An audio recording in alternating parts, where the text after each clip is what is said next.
This is California, Arizona, and Nevada properties.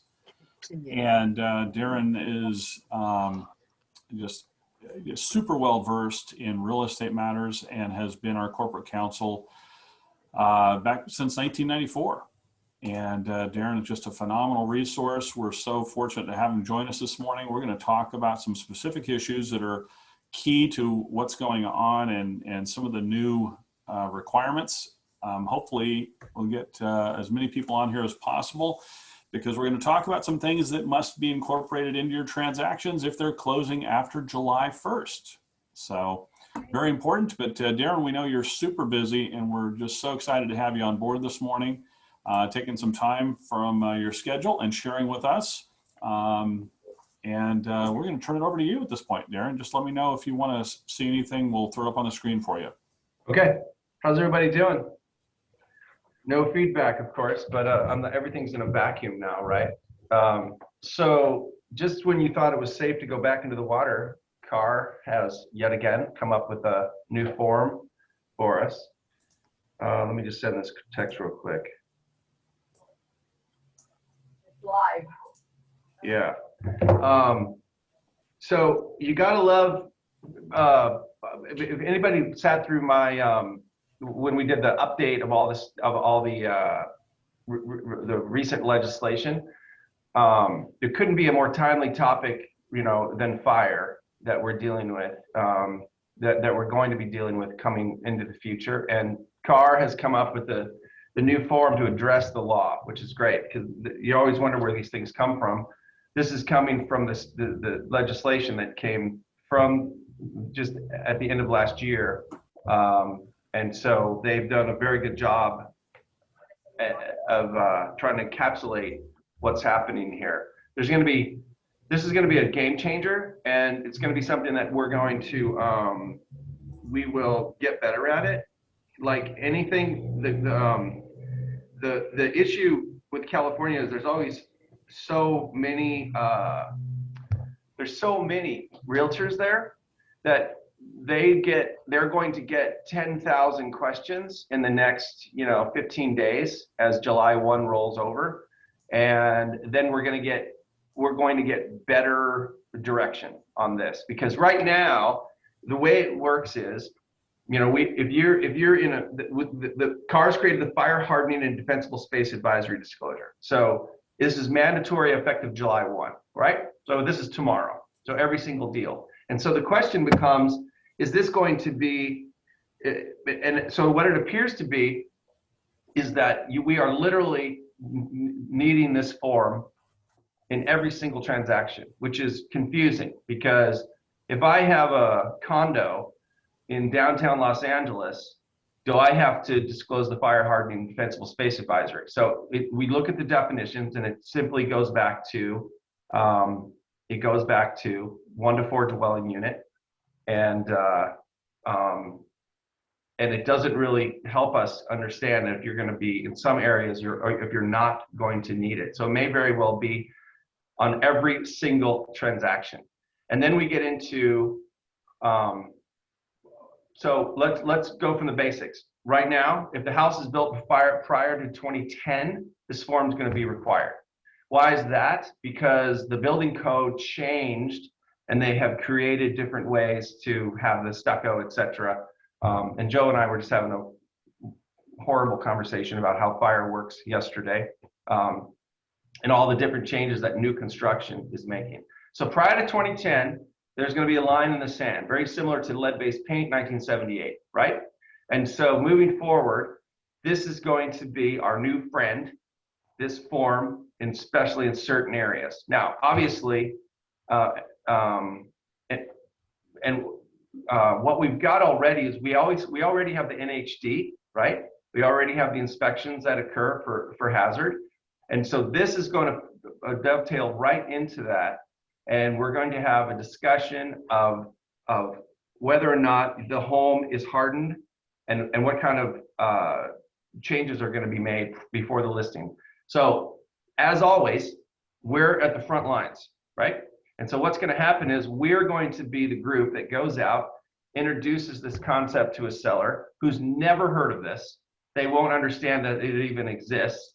And we're going to introduce them to vendors that are going to help them get their home hardened, etc. This will sometimes occur in advance, where you show up and you tell the seller, look, let me tell you 5 things you should do. You should paint the interior, change the carpet, etc. This is going to be the same type of activity, where sometimes we're going to show up and have the opportunity to help them understand that they're in the area that changes are going to be made. Or the other side of the coin is going to be either the seller won't listen to us, or we got the buyer side. And then when we have the buyer and we get the form and we get the disclosure, we're going to then have to deal with the modification. So we're going to have a couple of angles that are going to come in. First and foremost will be the lender.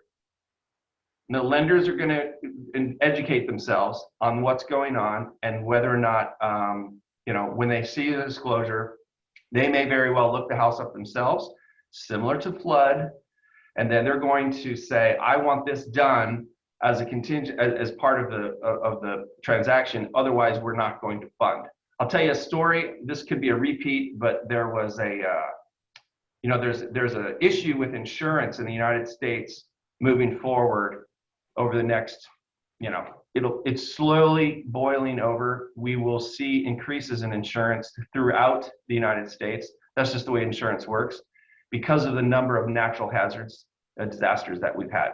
I told you in the last meeting, on average, we have, we have 9 or 10 on average. We had 22 in 2020, in the year 2020. A natural hazard disaster is $1 billion.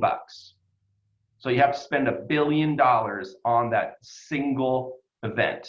And we had 22 of those in 12 months during the pandemic. So cross fingers, hopefully that we don't break that record. But insurance across the board is getting more expensive, and we're starting to see in certain areas where fire is excluded from the homeowner's policy. Can you imagine? So you're going to be able to buy a home, for example, in Donner, California, and they may very well say, look, we'll sell you insurance, but you just don't have fire coverage. Well, that's bonkers, right? And like anything, there's just going to be a higher price. And so what we're going to see is insurance company or the mortgage lender is going to tell us that they need this work done before the close of escrow. So we may have some fallout, right? And we may have some, couple of hurdles that we're going to deal with. Joe, did you get that email of that map?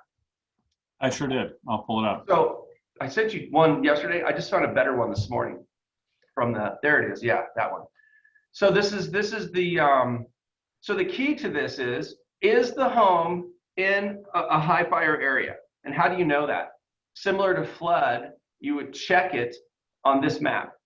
And so you can you can see the red zones, etc.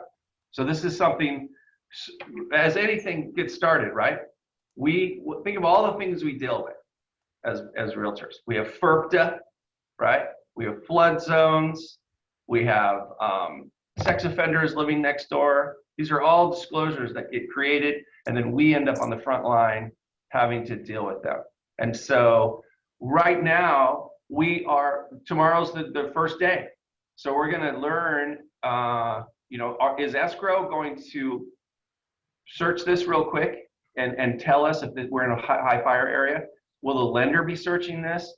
Only us, etc. As always, it's a hot potato, right? Because if we make a representation and we're wrong, then we're in trouble. Like when your client says to you, I want to put in a second home in the backyard.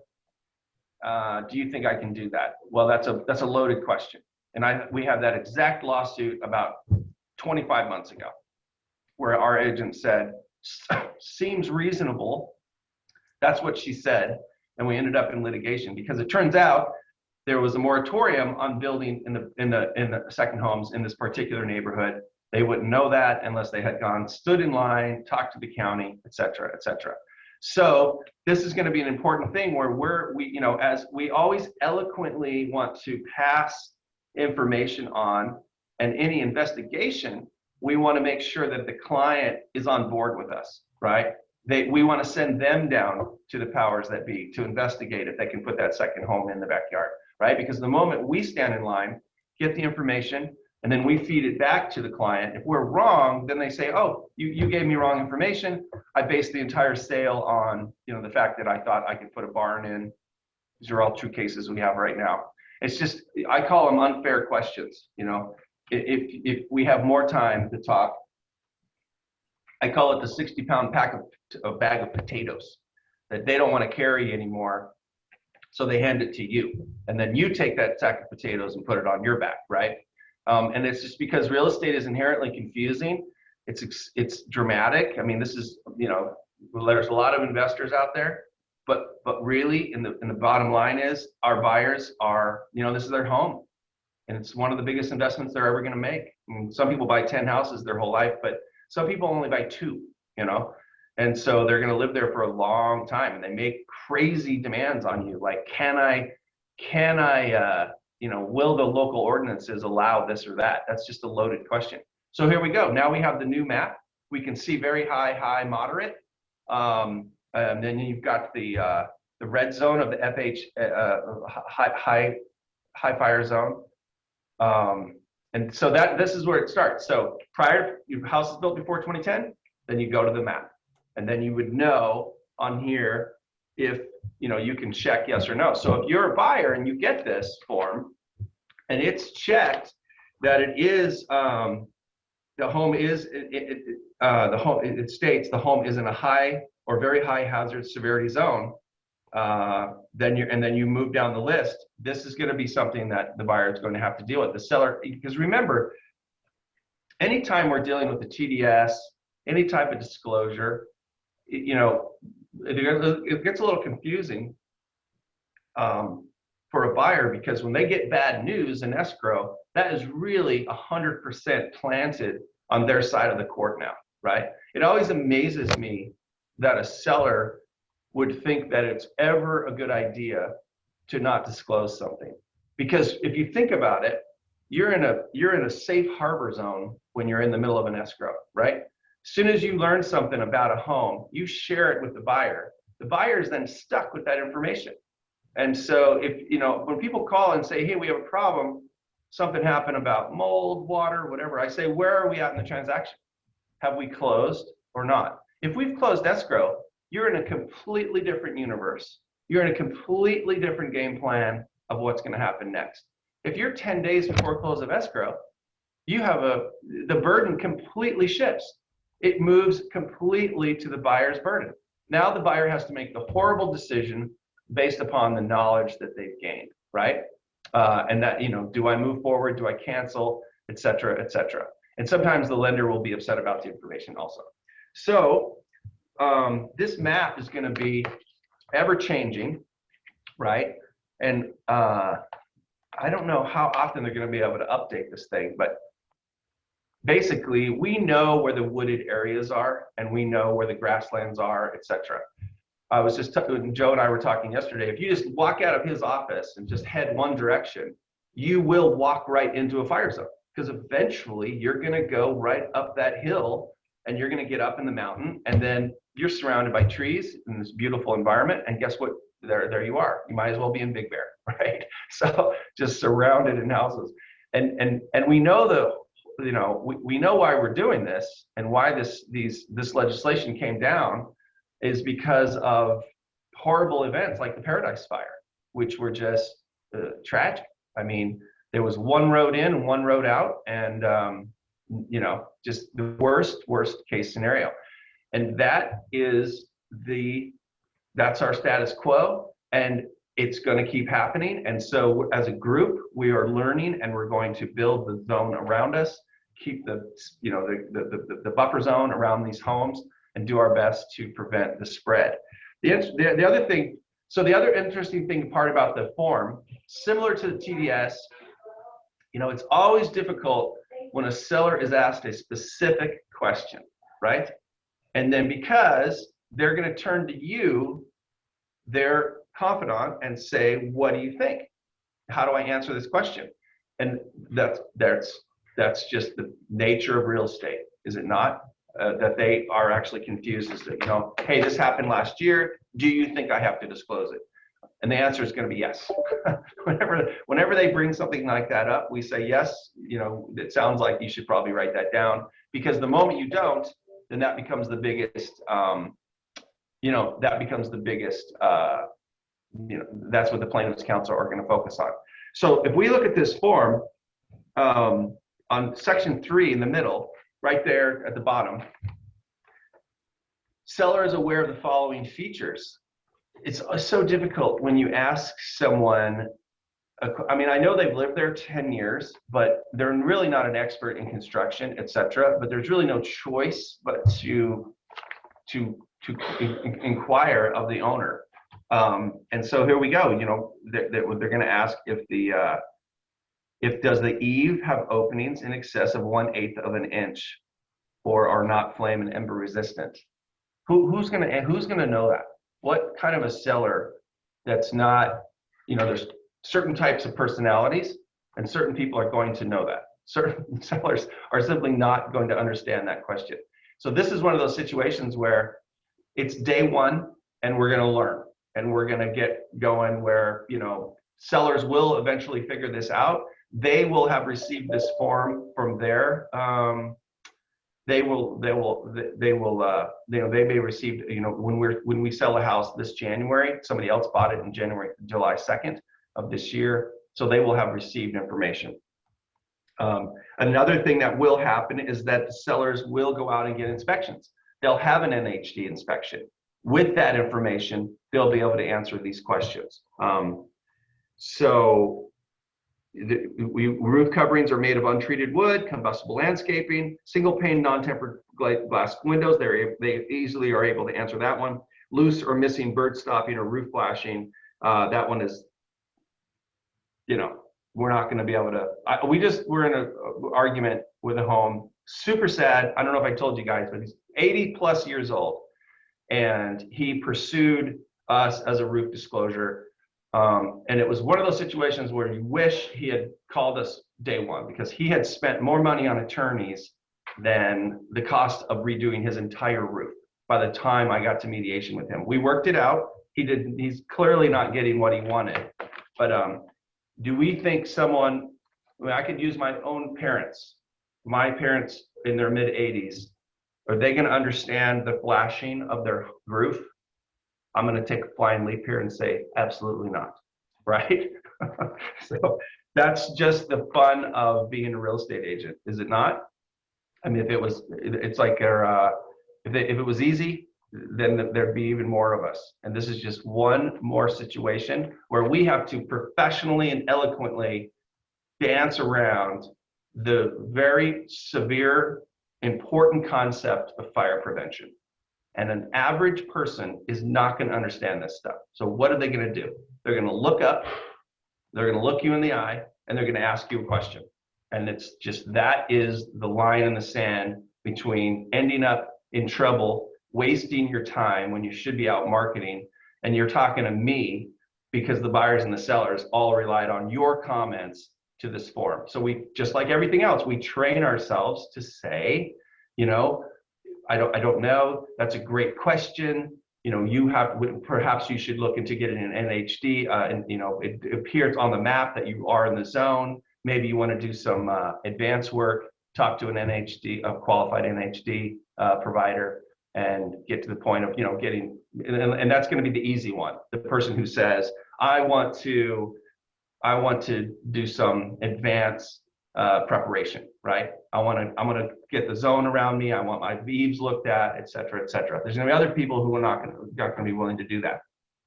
So this is just something that we have to keep on the back of our head. In the form, it specifically states that if we don't believe that we're in the area, in the zone, et cetera, you can still use the form just as a general disclosure, right? There it is right there. The seller is providing this form as an advisory, and if paragraph 3B is completed below as a voluntary disclosure. And so there is your ability to use the form on every single transaction, just as a helpful hint, right? Then we go into section 4, which is going to be very, very local, right? So if we look at this section, we've got a defensible space requirements. And then you've got section A, the defensible space advisory. It talks about the public resources code. This is going to be statewide, right? And then they immediately go into the concept that you may be in an area that has a local ordinance, right? And again, we have a specific burdensome question to a homeowner that's a very, in my opinion, this is a hard question to answer. Again, the average homeowner is hardly paying attention to the local ordinances, right? They get up, they go to work, they take care of their family, they go to bed every day. They do not know what the local city council is up to. They do not know if they have just passed a new ordinance that allows group homes or anything like this. And there could very well be, there are, and there's going to be more local enforcement on a county or city basis of what you have to do to your real property to remain safe. Just like we have, there's going to be a difference in an ordinance of how high a sign can be, right? In a tourist area versus other parts of California, right? And so now they're asking the seller to disclose that there's no local ordinance within the previous 6 months that they haven't received any information about a local ordinance. That's a tough call. This is something that can easily get sent to your house. You may have had notice of it. You'd have no idea that it's happened.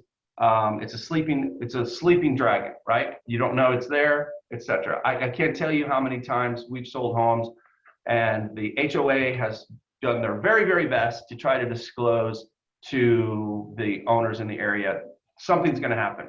There's going to be major construction. There's going to be, the RV parking is going to be modified, et cetera, et cetera. And the seller is completely clueless. They take all that information, they throw it in their mailbox, and they throw it in the recycling bin, and they never open any mail, and they just have no idea. So they have a non-disclosure issue. Did they mean to do it? No way. They just aren't. That's not what makes them money every day. That is not where their focus is. Certain other groups, you know, and that's the burden of the HOA, is always trying to update us as to the changes that are coming. We just had a sale where, I kid you not, we were looking over the back wall, and there's area owned by an HOA, and there's stakes in the ground, which means surveying, right? And they're like, oh, well, that's our agent called me and said, do you think I have to disclose that? And I said, call the HOA and see what you can find out. HOA said there's absolutely, you know, they weren't aware of anything. They called the local city. They said they weren't aware of any permits being pulled. So I said, just take a picture of that view and say, it looks like they're doing something. We don't know what they're doing. We just wanted you to know because it's right past your backyard. Here's some phone numbers you can call. I'd say 2 weeks post close of escrow, the excavation machines showed up, and all you can hear is the beep, beep, beep as they're backing up and ripping everything out, and they're putting in basically a community center. And nobody was aware of this. It's absolutely bonkers. So this is exactly, now this is what's going to happen with some fire ordinances. This is going to be missed. And so again, the seller's going to look up to you and say, hey, are you aware of any local ordinances in this area? You know, I know you have a house here or you farm this area. And again, we have to be very, very careful as to how that question is answered. Some of this will become easier because we will be fully knowledgeable that there is a local ordinance that has come down or it's about to come down, etc. And it continues. They're warning you. You can then have the burden as the buyer that well, first of all, if you're aware of any ordinance, you'll promise you're going to get it to them within 7 days as a seller. Moving to page 2, you've got the other section, local vegetation management or other defensible ordinance in effect. So you're telling the buyer to obtain the documentation with the defensible space law. There is a local ordinance requiring proof of compliance with defensible space laws, and it's letting you know the time frame that you as the buyer will be responsible for the requirements of the ordinance after close of escrow. This is going to be easy when you've got a functioning home. right? This is going to be difficult when we're buying a probate, a rental, or something that's been a little bit abandoned in the last couple of years, okay? The classic fixer-upper. This is going to be something, again, the buyer then will turn to you and say, what does this mean that I have to comply with the requirements of the ordinance after close of escrow? Unfair question. It's very, again, one of those, we're not going to be able to, we're going to get them the information. We're going to send them back to the local ordinance group. If you keep it simple, I mean, the easiest example in the world, we go to a mountain area where we have a home, Big Bear, and they're going to be super on top of it. They're going to know exactly what to tell the owner, et cetera, et cetera. In other areas, it may be new. They may be just starting to putting these ordinances in. So we got to keep our eyes and ears open all the time. We, of course, as you know, Shannon and Joe and Carol, as we hear things, we of course will send notes out. And CAR probably, I think they, you know, like I said, after they get their 10,000 inquiry on what to do with this section, they're going to come out with even more and more information. I believe I don't have it in front of me, but I think they already wrote an advisory on this form, but I guarantee they'll update it because it is what it is. I mean, look at the PED form. They changed the PED form 4 times, right, in a matter of 25 days, which was great. It's just, you got to pay attention. I wouldn't want to be a CAR drafter of documents, right, during the pandemic. Did they work 7 days a week? I mean, it's incredible, right? And my joke is every time I come up with an explanation or a new form, CAR beats me like within 24 hours. So all I have to do is say I'm going to make one, and then I know that goes out into the universe, and then they do it for me. Because I learned the hard way after my 19th form during COVID that I might as well just sit 3 days because CAR will just make it. Like the ones we had to post in the vestibule when we did a showing, right? With the guy with the little stick figures and stuff, you know. I made my own. Of course, theirs was 10 times better, but they probably have a higher priced Adobe program or something, you know. I can't compete with that. Okay, number 4, local vegetation management or other defensible ordinance in effect, which requires compliance prior to close of escrow. So this is going to be, if this is checked, now we've got a new hurdle prior to close of escrow. You're going to have a lender get concerned about this. This is something you're going to have to follow up on, just like when we do repairs, etc. There's a local ordinance, it's number 4, the local ordinance requiring seller to provide proof of compliance with defensible space laws.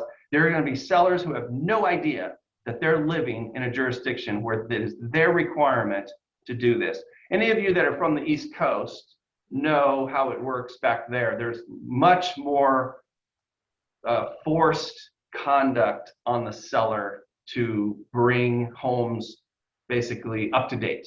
They just, the way they've written it back there, I mean, obviously there's multiple states, but if you go to the East Coast, they've got much more, very similar to this, where the seller is mandated to do certain energy efficiency things and whatever.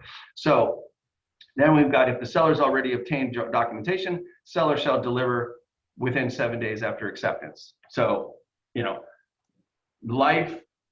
God designed all real estate forms to get you guys in trouble, right? So this is one more area where you get this form from your seller. This has to now be delivered to the buyer within 7 days. And there's going to be all kinds of arguments and whatever if it's not delivered. And, you know, this is one more thing that we're going to stay on top of. One more thing that's going to keep you up at night when you try to go on vacation with your family and you're thinking, wait a minute, did I send that email before I lost internet now that I'm on the island, whatever, you know what I mean? So, and then if the buyer has not obtained the documentation, seller shall deliver it to the buyer 5 days prior to the close of escrow. So if they have it, then they got to get it to them in 7 days. I have it. Today's June 30. I have till July 7th. If I don't have it, then my new deadline is I got to hurry up and get it done before 5 days prior to close of escrow. That's an interesting time frame, isn't it? I mean, 5 days before close of escrow, you could have the pods in the driveway full of the clothes and the children's bikes. You know, I mean, we are really close to transferring the home within 5 days. The moving truck could very well be on the way from Iowa, right? And all of a sudden we're going to say, oh, I didn't get the form, or I got it and it's actually, I'm not, or I refuse. I'm a seller and I refuse to do this. I don't have the money. I looked into it. It turns out it's going to be expensive. I'm just going to pass it to you. Well, you can't do that. You contracted to do it, et cetera, et cetera. So just one more fun thing for us to deal with. And then you get into the even more bigger variables where you've got, if 2 or 4 is checked, the local agency from which a copy of the documentation may be obtained is blank, which may be contacted at blank. So more ways for a seller to not know what they're doing. How, you know, some folks are going to know this and we're going to get better at it. But right now, most people are not going to understand, you know, how to fill that out even. And then when they do get that information, then then it's going to be a burden that's going to transfer to the buyer to make that appropriate, you know, reaching out to that agency. Unbelievable. So kudos to Joe for putting this meeting together, because this is going to be a little frantic, right, for the next couple of hours. You know, I mean, we're going to take, you know, think about all the questions we can have. I'm in escrow. I close Monday. Is this form required? There's no way around it. If anything, after July 1. So it's going to, and then those will work themselves out. Those are easy. Now we're going to take a listing this Monday, right? The form's required. You're going to put this in front of the seller. You're going to ask them to fill this out, and they're going to look at you like you just, you know, you might as well just ask them a question in a foreign language, et cetera, right? Or like my kids, try to, you know, explain a Pokemon character to them, right? I mean, you pull the card up, hold it up to the seller's face and say, what powers does this Pokemon character have, right? And if the Pokemon character evolves, what are the next powers that they have, right? That you might as well be talking to them like this. So we're going to get through it. We're just going to have a lot of questions. We're going to get a lot more feedback from CAR. And because the beauty of being in one of the greatest, you know, associations in the entire United States, realtors, and then the boards that support us, collective knowledge is awesome. And we will get good feedback. And we're going to get, you know, frequently asked questions, which will be modified, and we're going to distribute those, and we're going to get to the bottom of this. And if you're in a certain area, you're going to know more than your seller. You're going to know that ordinance, and you're going to know the local agency on page 2 at the bottom there, that where the documentation is going to come from, right? If your farm is Big Bear, piece of cake. You're going to figure this out in 2 seconds.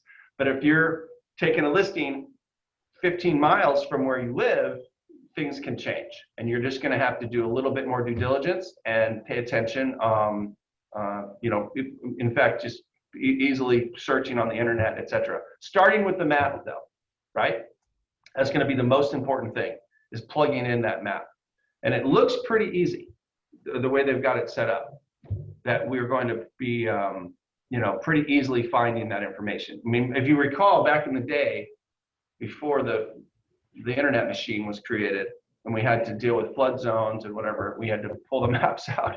You know, it's like being a pilot. Anybody that was a pilot 20 years ago is a different pilot than now because of the GPS systems, right? All of the old ways of all the maps and whatnot. Both of my wife's grandparents were bomber pilots in World War II. And we just went back and saw their old house and found all these books. And can you imagine flying one of those bombers in 1943? And the amount of technology they had. I mean, how did they not accidentally bomb London? You know, we can barely get to work on time, right? So So this is early, and we're just gonna take it one day at a time. I think that's the best way to deal with it. And so let's see if anybody in the chat, Joe, did anybody have a question?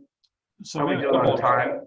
we had a couple questions and comments that have come up either by text or by chat.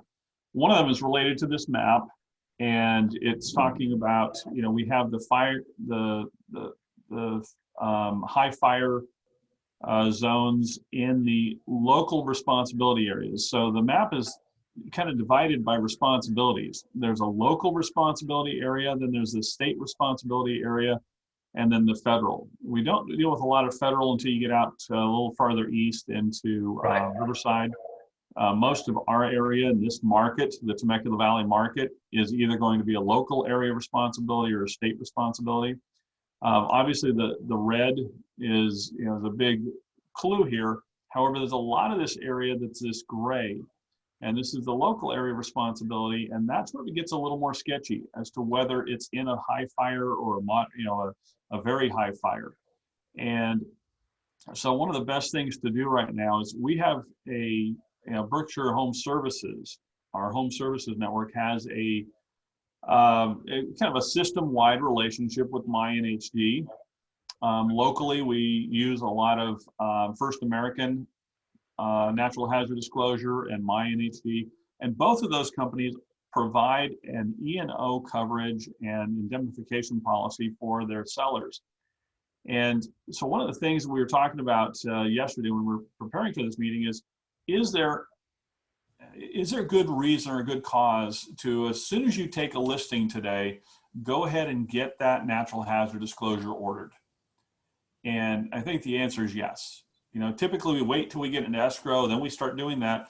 And I think this new requirement has now changed all of that. So the best course of action, as soon as you've taken the listing, you select who it's going to be. You work with your seller, see who they're comfortable with. It's not about who's the lowest price NHD and, well, I can get this one off the internet for 29 bucks. It's about who's going to be there behind the seller for the information that's provided. So MyNHD, First American, get it ordered, take a look at that. That's what the seller is going to rely on mostly in preparing this form. If the NHD company says it's in a high fire or very high fire, then that's probably their best course of action, to rely on that from a third party and kind of defer or subrogate some of that risk. But it's also going to be important to get it early, and whether you're the listing agent or the buyer's agent, doesn't really matter. One of the key things going forward is to make sure that the buyer has investigated the insurability of the home early in the transaction, so that we're not a day or 2 days prior to close of escrow and the insurance company says, oh gosh, you're in one of those high fire areas, we're going to have to send an inspector by the property. When can you get that done? Oh, we're really backlogged, it's going to be about 10 days. And we just or they sell you temporary insurance, which is higher price, which you didn't anticipate. And yeah, anyway. Yeah, very much so. They could sell you some really high price temporary insurance to get you through it. But what buyer is now going to be put in that position and say, wait a minute, there's no assurance I can insure this property long term, or I'm going to have really high rates. So again, listing or buyer side, doesn't matter. We need to be on top of this early in the transaction. We need to be on top of this early in the listing. The old fire hardening form was sunset at the end of May with the beginning of this new form. The FHDS form is now the governing form. And as you saw there, if the escrow closes after July 1st, and let's just say July 1st or later, this form is going to be required. So if you've got an escrow that's closing next week, jump into this form real quick, make sure everyone's got it. Obviously, it's a last minute disclosure. It triggers contingencies again. But it's just a matter of if your option is to not disclose and keep it on time, that's not the right option. The option is to provide the disclosure. If it means the buyer has another 5-day contingency, then so be it, but let's disclose. So anyway, that was the first question about the map. And then the other one was about when should we do this. The third, this is a little bit more information. This is from CAR. It's their June 21 forms release quick summary. And it talks about what forms you can use previous versions on. Well, this one here is the new form, so there is no previous version. It does say that the existing home fire hardening form is being sunset and modified to be the new FHDS form. It gives you a little more explanation as to, you know, the nature of it, the background, but it really doesn't give you the guidance like Darren just gave us. So Darren, that was awesome. We appreciate you walking through this form, you know, literally paragraph by paragraph, and getting us through this. But everyone needs to get familiar with it. Make sure you've got it in your transactions. If you have questions, see your management. We've got an absolutely awesome management team here. Alicia, our regional here out of the Menifee office, Shannon Bender down in Temecula, Carol Roundsley up in Lake Elsinore, and then I'm here in Marietta, French Valley. Phenomenal management team, great experience, great knowledge. See your manager, see your manager, see your manager. And if we can't answer the question, fortunately, we've got the wisdom of Darren Welsh available nearly on speed dial. So we appreciate that, and that is awesome. Any other questions come up in the chat that I haven't seen, Shannon? One more here. That's mine. Where do we find out who does these local ordinances, county or city? Great question. I don't know if Darren, you've got some feedback on that. I'm going to defer typically more back to the MyNHD again. No, see, what's going to happen is there's going to be a barrage of inquiries. The creator of that map is going to get, their phone is going to light up. Local fire companies, local fire stations are going to get phone calls, and they will, you know, because of that volume of requests, we will know that they will, first of all, they're going to have a sigh of relief because finally people are going to be taking it serious, and the agencies are going to be very happy to hear all these inquiries, and there will be a better mapping, for lack of a better word, of where you are and which agency to go to, right? In different cities, counties, etc. Clearly, some counties are highly, you know, they're going to be Nevada County. Anybody knows where that is? Way up north.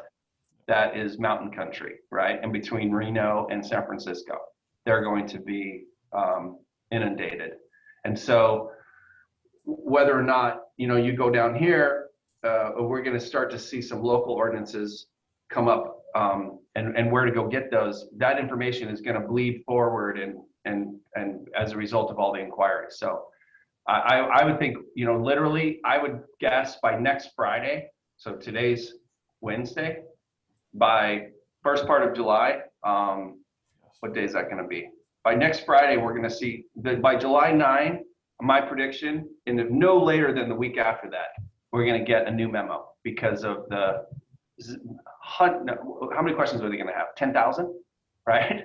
I mean, it's crazy. I remember during the pandemic, you know, the then president got on the phone and on his speech, and he said SBA is going to come up with these loans to give people money. Well, we all know what that is now, right? But it was the first time it was announced. I telephoned to the local SBA office at 8 o'clock in the morning the day they opened. The next morning, guy had no idea what I was talking about. He said he had received so many calls already.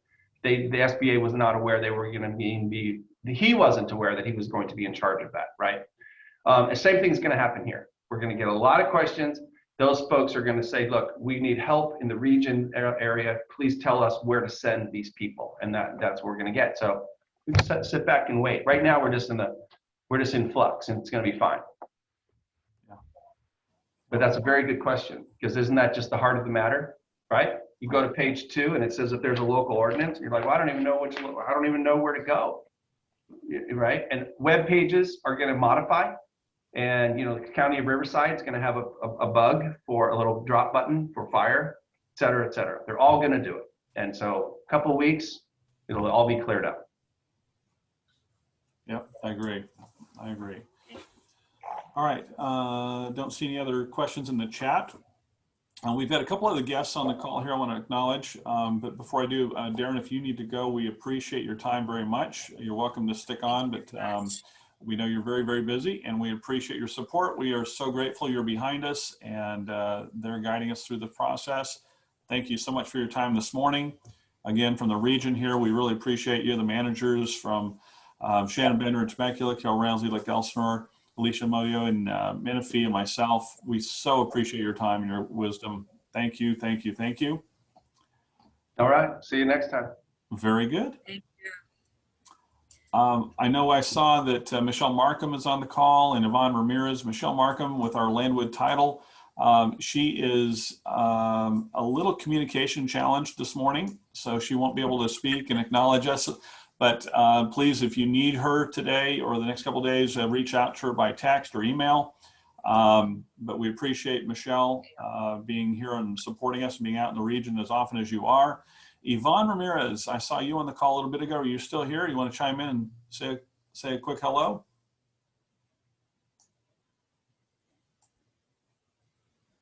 Yvonne, are you there, Yvonne?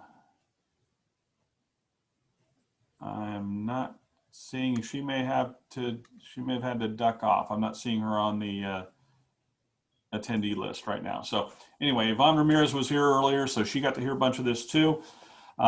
Again, if you've got questions, take them to your managers. We've got tremendous wisdom in each of our offices, and just keep bringing those questions to us. We'll continue to work through this. Darren is absolutely right. You're going to see more guidance coming from CAR over the next week to 2 weeks.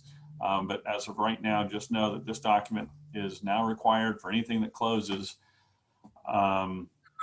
starting July 1st. So here we go, effective July 1. So. Well, thank you so much, Joe, for leading our group this morning. I appreciate it a lot, and getting all the team together as we do every month. Yep. Looking forward to next month. We've got some surprises for you coming up. So stay tuned. The last Wednesday of each month, we will be back together as a region. Thank you, Shannon, for putting the Zoom together and taking control there. And everyone have a great day.